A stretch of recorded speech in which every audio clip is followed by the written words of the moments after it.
अब इसका हम क्या समझें? वही आंखों देखी मक्खी निकली नहीं जाती है।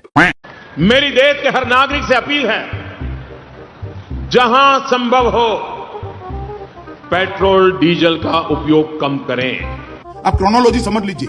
यह जरूरी है कि सरकारी और प्राइवेट दोनों ही दफ्तरों में वर्चुअल मीटिंग्स और वर्क फ्रॉम होम को प्राथमिकता दी जाए। अच्छा, मैं आप सबसे, देशवासियों से आग्रह करूंगा कि जब तक हालात सामान्य न हो, हम सोने की खरीद को टालें। गोल्ड की जरूरत नहीं है। अभी तुम लोग अपनी गेम चालू करो। अगर प्रधानमंत्री ने गैस और ऑयल को लेकर अपील की तो कौन सा पहाड़ टूट गया? मोदी ने अगर गोल्ड कम खरीदने को कहा, फॉरेन ट्रेवल कम करने को कहा, तो इसमें इतनी हाई तौबा मचाने की क्या जरूरत है? बहुत लंबा खेलोगे गिरधारी, क्योंकि तुम में चाटने की कला है। लेकिन पहले समझिए कि प्रधानमंत्री मोदी ने ऐसा क्यों कहा, और अगर आप सोना नहीं खरीदते अगले 1 साल तक तो आप अपने देश का कितना फायदा करेंगे।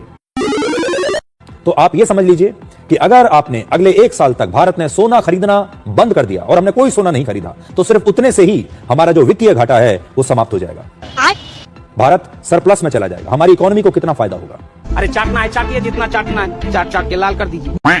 इनमें अगर लोग 1 साल तक सोना नहीं खरीदते तो सोचिए हमारे 72 बिलियन डॉलर यानी 6,86,000 करोड़ रुपए बचेंगे। अच्छा, फिर कच्चे तेल में 25% कटौती हो जाती है, 3,20,000 करोड़ रुपए बचेंगे। अच्छा, फिर कुकिंग ऑयल में भी 25% की कटौती होती है तो 45,753 करोड़ रुपए बचेंगे। अच्छा, फिर भारत कुल मिलाकर 10,94,000 करोड़ रुपए बचा पाएगा। सोना कम खरीदने से व्यापार घाटा कम होता है, जिससे देश की अर्थव्यवस्था भी मजबूत होती है। मदर डेरी कहां ब्रांच खोल के रखी है। गोल्ड की जगह आप एफडी म्यूचुअल फंड्स में निवेश कर सकते हैं। सरकारी बॉन्ड में पैसा लगाया जा सकता है। इससे देश की उत्पादक क्षमता भी बढ़ती है। मैं कल इधर लिख लूं कहीं यूपीएससी के एग्जाम में ना आ जाए। तो प्रधानमंत्री मोदी ने भी बस 1 साल सोना ना खरीदने, फॉरेन टूर पोस्टपोन करने और पेट्रोल को बचाने की अपील की है। ये नहीं कहा कि अब कभी भी सोना मत खरीदना। ये देश के लिए है। नरेंद्र मोदी ने यह बोला क्या कि सब कुछ मेरे को दे दो?